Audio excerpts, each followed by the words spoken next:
Welcome to the Daily Dish with Leanne Ely. This is a show about you, your life, and the vibrancy you want. Join us for daily motivation, wise women's tips, and more as we collectively gather together and move the needle in our lives, heart, mind, body, and soul. Now, here is your host, Leanne Ely, and the Daily Dish.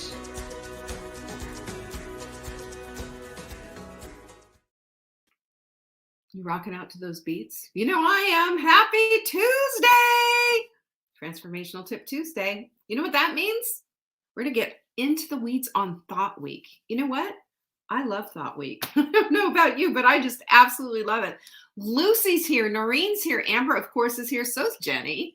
We've got Jackie. We've got Marguerite. We're about ready to have a party here. That's all I have to say. This is how it should be every single Tuesday. I'm so glad you're here, by the way. We've got a quote that's apparently from me. I don't remember saying this, but I'll go with it. Hey, Martha, Beth, I'm so glad you're here. Joanne's in the house as well. Look, here's the quote. Change doesn't have to take a long time. It happens the moment we decide. The results come from the decision every single day, step by step, drip by drip, ounce by ounce. Now, guess when I said that? I don't know. I bet you Jenny knows, though. Jenny's the one who did that. Anyway, I'm so glad you're all here. I am so glad you're all here. And there's my girl, Sarah Preston. Would I be anywhere without my Sarah? Would I? I want to know. I want to know. So anyway, we're gonna get into the weeds here a little bit. And you know, I have to tell you, you know what's really fun? Carla is really fun, and she's here. Jeanette's here. Nancy's here. So you know, yeah, party time. Big time. So glad you're here. Alice, too. This stuff that we're talking about, that book that I've told you about that I've been reading is called The Liberated Mind by Stephen Hayes. Really good book. And there's got some stuff in there that's making my brain explode, but in a good way. In a good way. So we're going to go there. And I'm excited. Margot's here. Tanya's here. Hey, now we can party. Now we can party. You know, Inner Circle is starting on February 8th, and we're almost up to we have a few seats left. We're almost there, though. Hey, Tanya, Karen, I'm glad you're here. So much fun. Flynn is in the house. Full makeup? What's going on? I always have full makeup on. Always. She's thinking you come looking like the cat drug you out from underneath the porch. Not quite. Not quite. I'm all pulled together. Hey, Mary, Corliss, I'm glad you're here. Anyway, Joanne knows where the quote comes from. Where does the quote come from? Joanne, if you know, Joanne, it was the quote, was the one in the quote deck from the week before it was announced. It was the quote. Yeah, it's in the quote deck, but I don't know when I said it. It's just, that's what I'm wondering. Angie, I see you. I missed you almost. Angie, I'm glad you're here. Somehow or another, Angie manages to do this a lot. She kind of sneaks behind someone and I don't see her. All right. So somebody's got it. I guess I look more fabulous than usual. I don't know. We'll go with that, shall we? And maybe it's because I took off my glasses and you can see actual eye makeup and stuff. I don't know. Anyway, it was from one of our Full Bloom events last year. I knew Jenny would know. Yeah, it sounds about right. It sounds about right. That's one of the times that you get to get on your soapbox and go a little bit bonkers without worrying about, time restrictions and all of that. But anyway, can I just say that I'm delighted that you're here and that it's Tuesday and that Inner Circle is starting on February 8th because I'm really lit for that one. It's going to be so great. savingdinner.com/circle if you don't know what I'm talking about. This might be one that is going to just kind of knock on your shoulder and say, girlfriend, this is for you. You'll know. You will know. I'll tell you, that's some dedication right there. Did you? I sit here listening for the truth nuggets during our events. Yes, you do. Jenny's all over it. She gets it. Susan's is at the dental office right now. And the fact that she's even saying that shows you that's some dedication. And I want to do a shout out right now to Karen, who I know is listening to this on record. And she's also taking a big walk. We had our one-on-one yesterday. And so I told her, I said, I'm going to shout out to you. And I am. There I am doing it right now. So there you are. Jennifer's in the house too. So we've been talking this week about our thoughts. And I just can't wait to get through the rest of this. But one other thing I wanted to let you know about as we go through this is that Friday's Q&A. And you don't want to miss this because there's always some really good questions there and something maybe that you've thought about. You got a nutrition question, if you've got a cooking question, or just some whatever in general kind of a question, or something about our goal setting or a mindset question, throw it my way. Send it into Saving Dinner at support@savingdinner.com. And then in the subject line of that email, put question for Leanne on Friday. I will take care of it for you. Promise. Okay. Secondarily, all the social media channels, every single one of them. If you go to Instagram.com/saving dinner, TikTok/saving dinner, all of them, we're there. You will find us there. And we've got new TikTok coming out all the time. We've got a bunch of new ones coming out. So take, and share them and help us spread the love. You know how it is. The last thing I want to tell you about before we get started with today's stuff is our birthday. Well, the second to the last thing. It's our birthday. We have been celebrating 21 years. Can you believe that? 21 years. January of 2020 or of 2001 is when the website finally launched. I was doing business beforehand, but I didn't have a website. It was all a list. It was one list, I think. And I took PayPal and it was just, hey, this is what we're doing. And then the January of 2001 is when my website came out. So, and it was menumailer.net back then, if you remember. If you can remember that far back. I could tell you all kinds of stories from back in the day. Meanwhile, so what I want you to do is join our text message list. Okay. Get out your phone, go to the text app and hit this phone number into the to part, where you usually put a friend's name. Put this phone number instead, 855-960-3720. You'll be added to our text list if you put the word join right there in the message part. Okay. We've been sending out all kinds. I got my text message this morning for yesterday. But anyway, there was a nice little code in there and I could save up to 21%. So, hey, that's pretty cool. You're not going to get those cool reminders though, unless you're on the text message. I'm just letting you know, just keeping it real. Also, Infla Crusher is back. Infla Crusher is back. If you buy 3, we'll give you the 4th one for free. Now, if you don't know that I love Infla Crusher, you really should, because I think it's one of the best supplements on the planet. This is curcumin, pharmaceutical grade. It gets in there, gets the job done. It is better, in my opinion, than any kind of, over-the-counter garbage that destroys your liver. 35,000 people die every year from destroying their liver from NSAIDs. So let's let them go and start. Yes, Jeanette said she joined and got an instant discount. Aren't we wonderful that way, Jeanette? Yeah. So anyway, if you go to savingdinner.com/show, that's where you're going to find our supplement of the week. It is Infla Crusher. It is one of the most popular, if not the most popular supplement that we have. And we sell a boatload of this. We got a whole bunch in, so go crazy. Knock yourself out. Get a year's supply.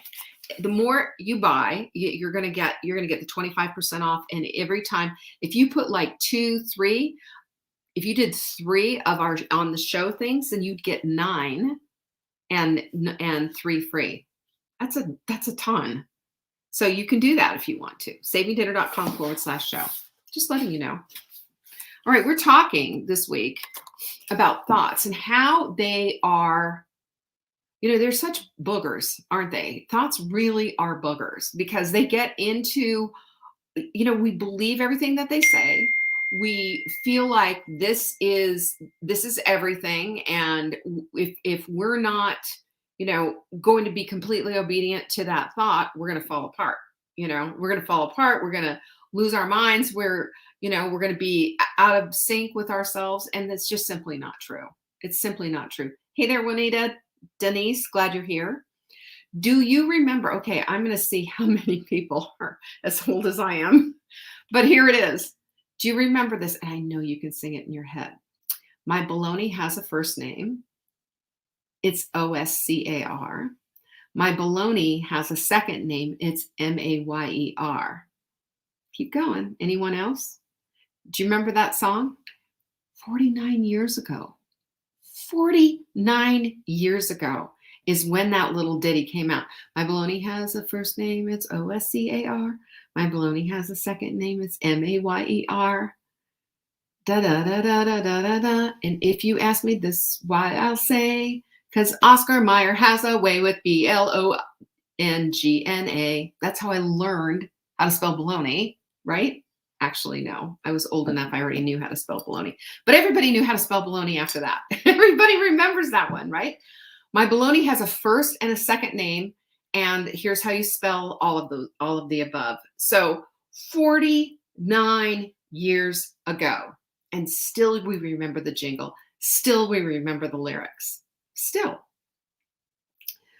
In the book, A Liberated Mind, Shane's going, pinkies up, I remember that. A Liberated Mind, Hayes recommends that we should name our brains.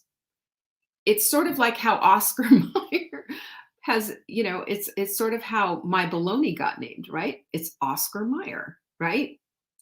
We remember all of these things. Oh, Juanita was 6. I was in high school. I was junior high school. Susan said now she can't unhear that. Sorry. All day long. I'm guaranteed to keep you entertained. But I just want to talk to you. The thing that I want to bring into the point is not how Oscar Mayer and baloney and spelling of the names and all of that.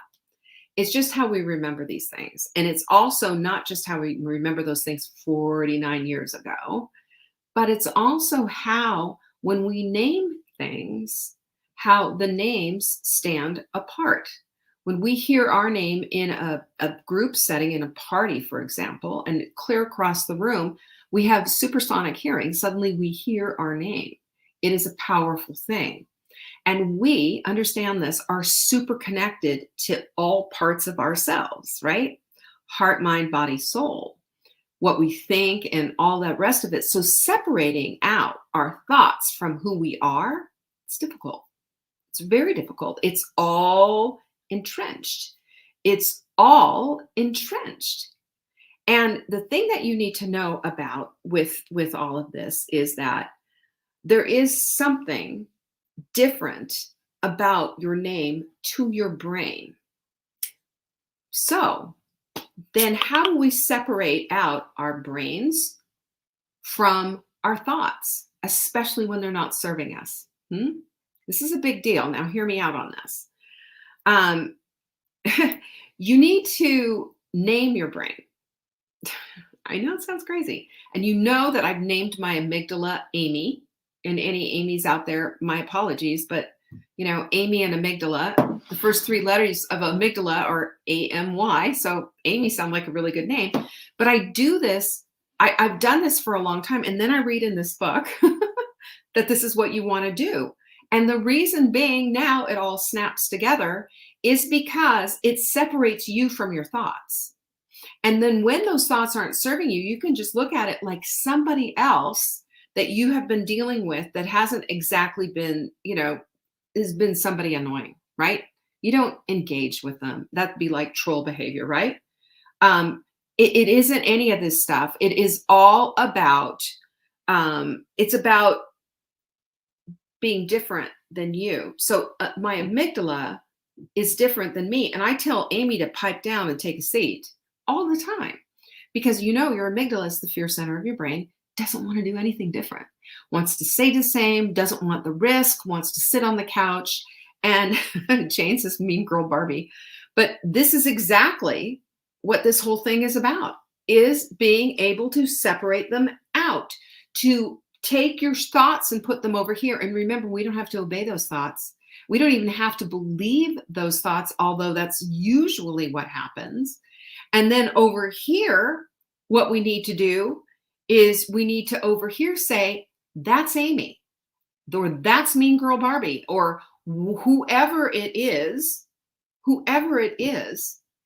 that you want to name your brain, because we don't have to believe it. We don't have to obey it. And we certainly don't have to sit there and engage with it.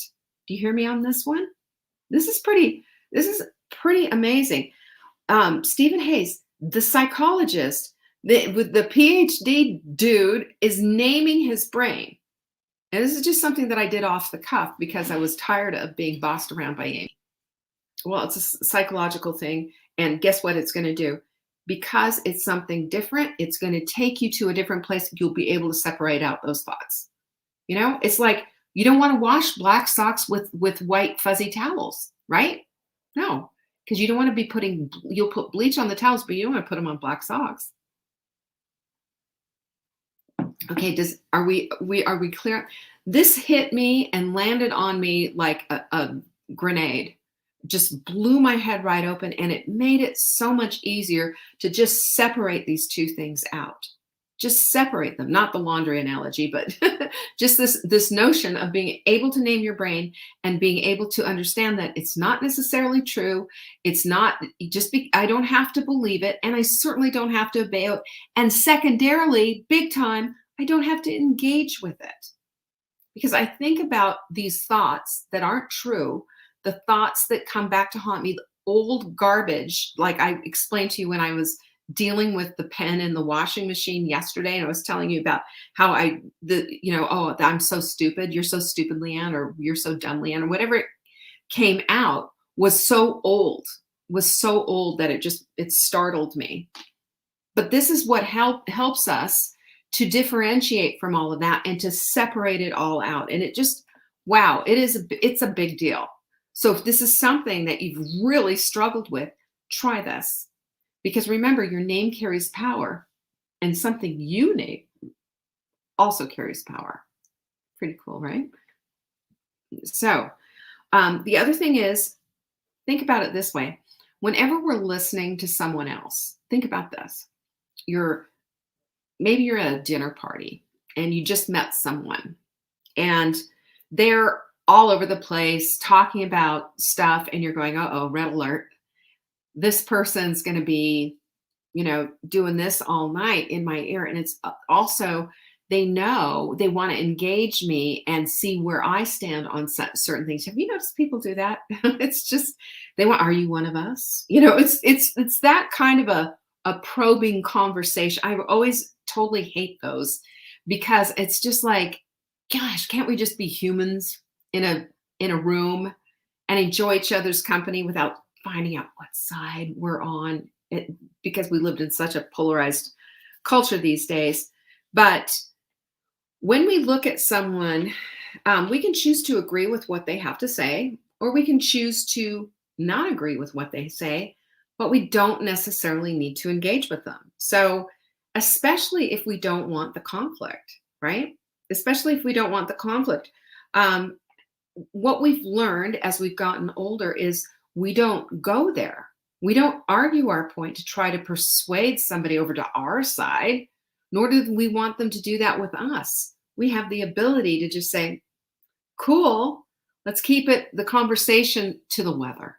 Let's talk about the weather, or, taxes, or, anything but all the other stuff.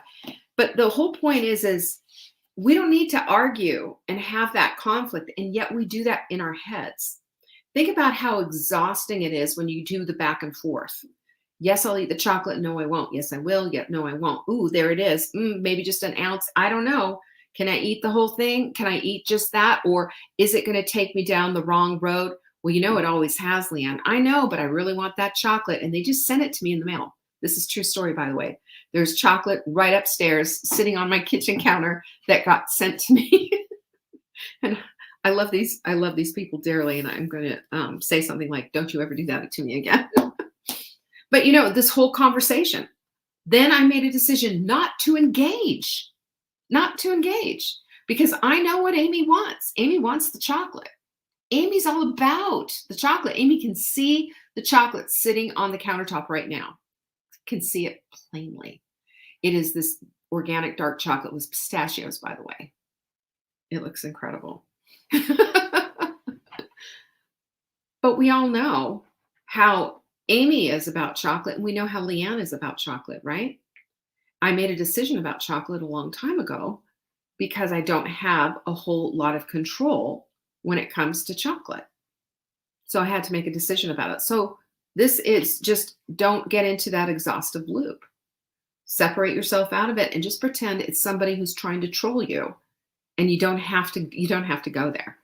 You just excuse yourself from that conversation and go do something else. Think about this for a minute. This is the deal. We've got so much power, and we give it away to nonsensical things, stuff that we've already made decisions about, that we know about ourselves, thoughts that we know are not helpful, and yet we still engage with them. We don't have to. And when we understand that we can separate out our thoughts from who we are, then it's not like we're trying to give ourselves a lobotomy with a pencil, not at all. It's that we are saying thought stuff over here, especially you amygdala, who's just living in absolute fear and doesn't want to do anything different. I'm in control of this. So Amy, take a seat and shut the heck up. Button your lip. We're done with you. So I like that because it's just, think about it. Just like you were in a dinner party, you don't have to engage in that person. Go talk to someone else. Get away from the troll. But that's how this is all, by the way, how we have to handle our inner critic. Because our inner critic she's all over us like white on rice. She's there to make sure that nothing is different, that nothing changes, and that if you dare go outside of the box, she's going to slap you upside the head. She is. She's going to say, wait a minute. This isn't how this works.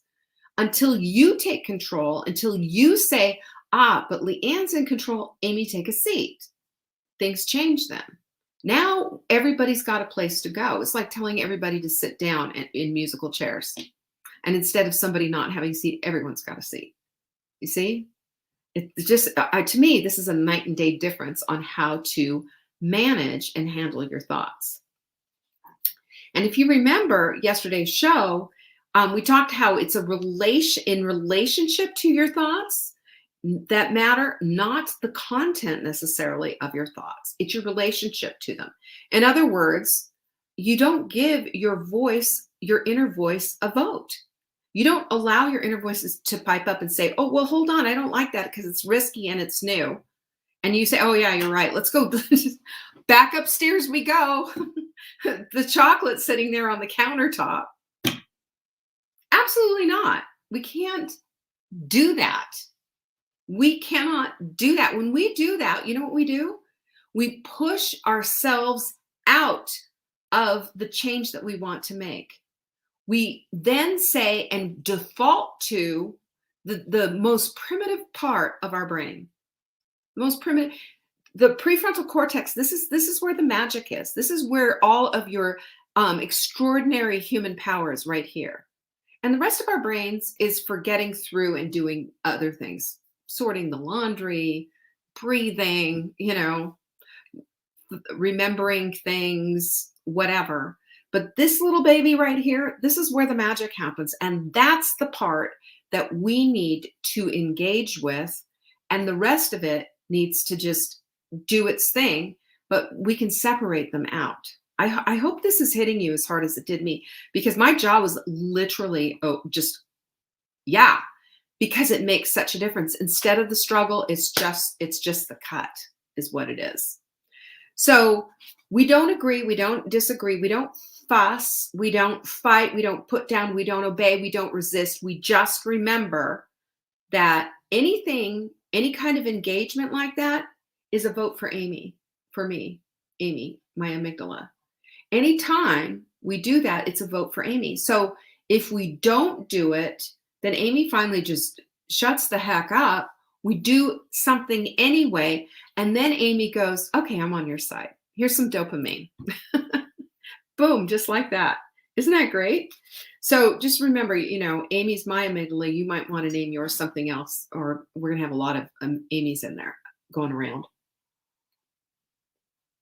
So Stephen Hayes also says in his book, this is a quote on how to speak to your amygdala after you do this. And he calls his George, I think. So I'm going to put it in my word. Thanks for the thought, Amy. Really, thank you. I get that you're trying to help. So thank you for that. But I've got it covered. You see what that is? It's not an acknowledgement really so much. It's not a let's disagree, let's go in it, let's have a back and forth. It's not engagement at all. It's a statement. And these statements, I've got this, is basically a shutdown. Like, shut it down, put a lid on it. I'm on this. And that helps you take back control of your scaredy cat amygdala, and it helps you to make the choices that you want to make instead of allowing your brain to run with it and knock down all of your dreams in its wake, because that's what happens.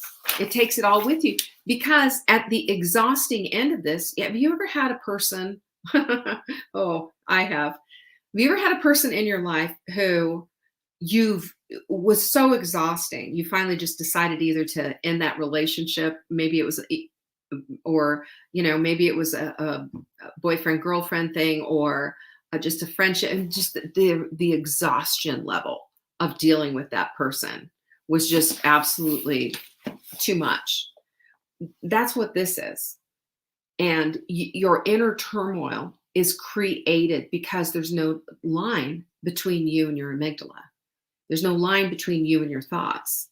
So if we create that line, then we have taken back a tremendous amount of control. And from then on, we make steps going front, forward, and not as many back, because we've taken that control back from our amygdala. And if you're still struggling though with this, these are important divisions, by the way, really important divisions, but there's another way that you can maybe get in control of your thoughts.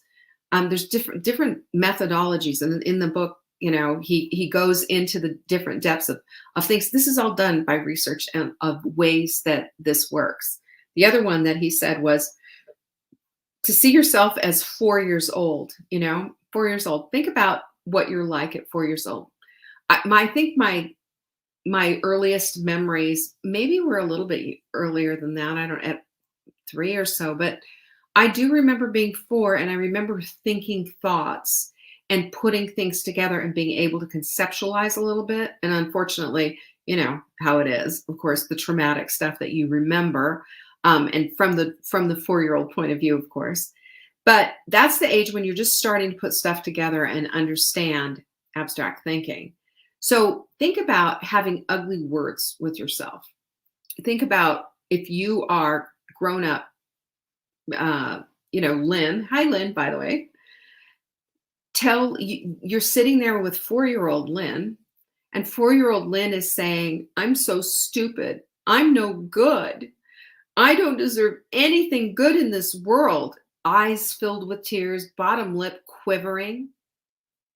And there's grown-up Lynn looking right down at this poor, sad, absolutely besotted little girl. That's her. That's her.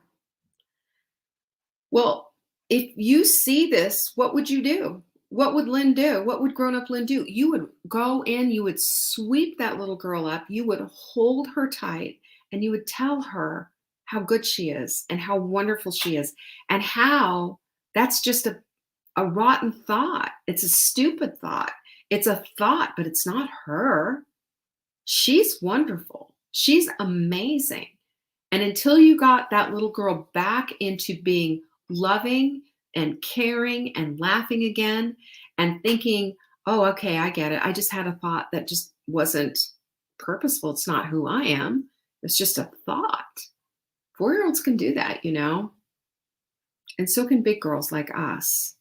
But we comfort ourselves in times like this if we can think of ourselves as that little girl who's absolutely beside herself with grief over these thoughts. So I have to just remember, we just have to go back to this and remember that our thoughts are always going to try to bring us to the place of comfort. And sometimes that comfort has nothing to do with what true comfort is. It has to do with just staying the same. And staying the same is not what you're trying to do. If you've got goals, if you've got dreams, we're not trying to stay the same. We're trying to grow and we're trying to become and we're trying to go to the next level because we're here on purpose and for purpose. And we're not, we've been given talents. We're not supposed to bury them in the backyard. We're supposed to take them out and multiply them. That's what we're called to do.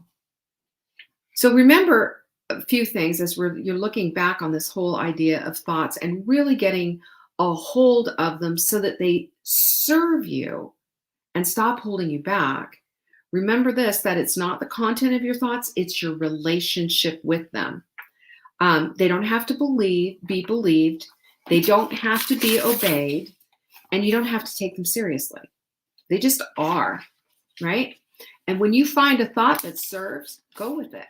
When you find a thought that doesn't serve, you tell Amy to take a seat. It's pretty simple. It takes some doing, but then we get to differentiate a little bit and start to draw the line and really make a clear path for what it is that we want and a way to get there without being held back by crying Amy. So name your brain, or specifically your amygdala, and when you separate yourself from your thoughts, it's not you that set darned Amy again. Remember that. You're not, it's sort of like, this is one of the things. Do I ever lose patience with the 4-year-old me? It was the 100th time we're trying to convince ourselves. It can feel frustrating. It is. But I think, it's like 4-year-olds. Sometimes the first time's not good enough. We are like 4-year-olds. And while we can conceptualize, we lose our grip for a minute. We need to be reminded. And especially, let's also remember, too, that we've built these neural pathways for years. They are decades old. And so when we have the recognition that something's not right and that, oh my gosh, wait a minute, I don't have to obey what my brain thinks, my thoughts think. I don't have to believe that they're even true. I don't have to take them seriously. That's liberating. But it's only one more thought. Now we have to take action on them. And that's what this whole thing is. And I believe when we name our brains, we can start that separation thing. And otherwise, it's still all about us. And, I think about this when we're thinking about this. I'm thinking about how when parents get divorced, when parents get divorced, you hear the other parent putting down the other parent in front of the kids. That always destroys me because, that kid's looking at them going, yeah, but half of me is dad, mom, and so there's probably parts of me you don't like because I'm part dad. They're not saying that specifically, but that's really what's happening. And so for us to do this, we're actually quite literally divorcing. Well, not quite literally, because sorry, all you English majors out there, but figuratively, we are divorcing ourselves from our thoughts so that we can separate them out and keep them. These are good thoughts. These are not good thoughts. These are thoughts that I want. These are thoughts that aren't helpful. These are thoughts that I don't believe. These are believable thoughts. This is a belief that needs to change. This is what I'm changing it to. Do you follow what I'm saying? When we do this, we get to see absolute change, and it's so much less exhausting. We feel energized by this instead of drained.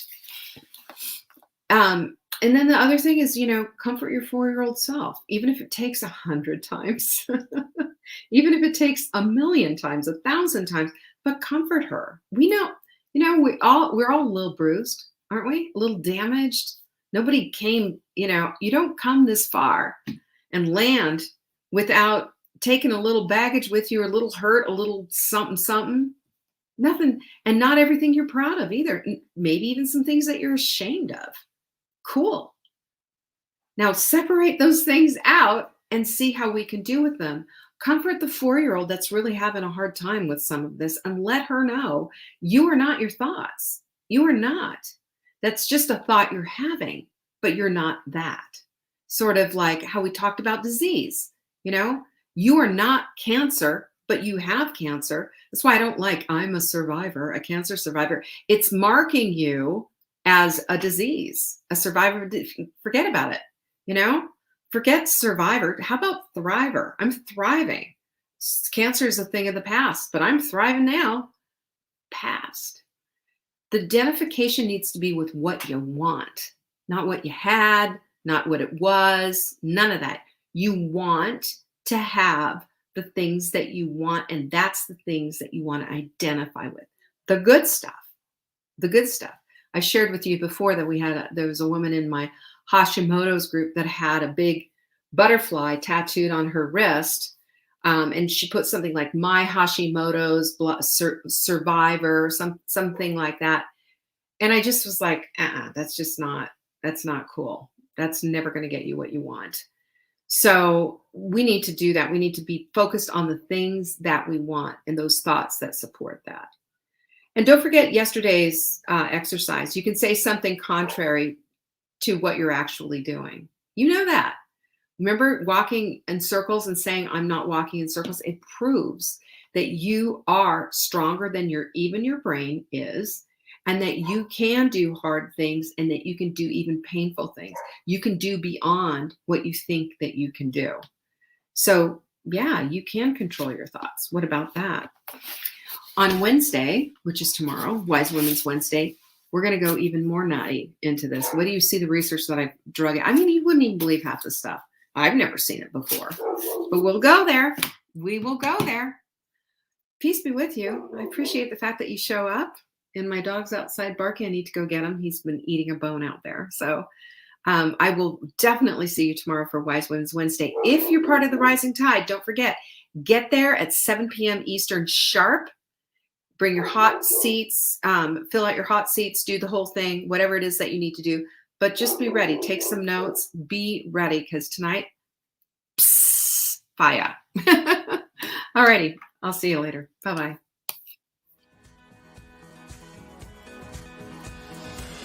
Thanks for watching. Check back for new episodes. If you missed the live show, you can always watch the replay. You can find Saving Dinner on YouTube, Facebook, Instagram, and TikTok. Until next time, pinkies up.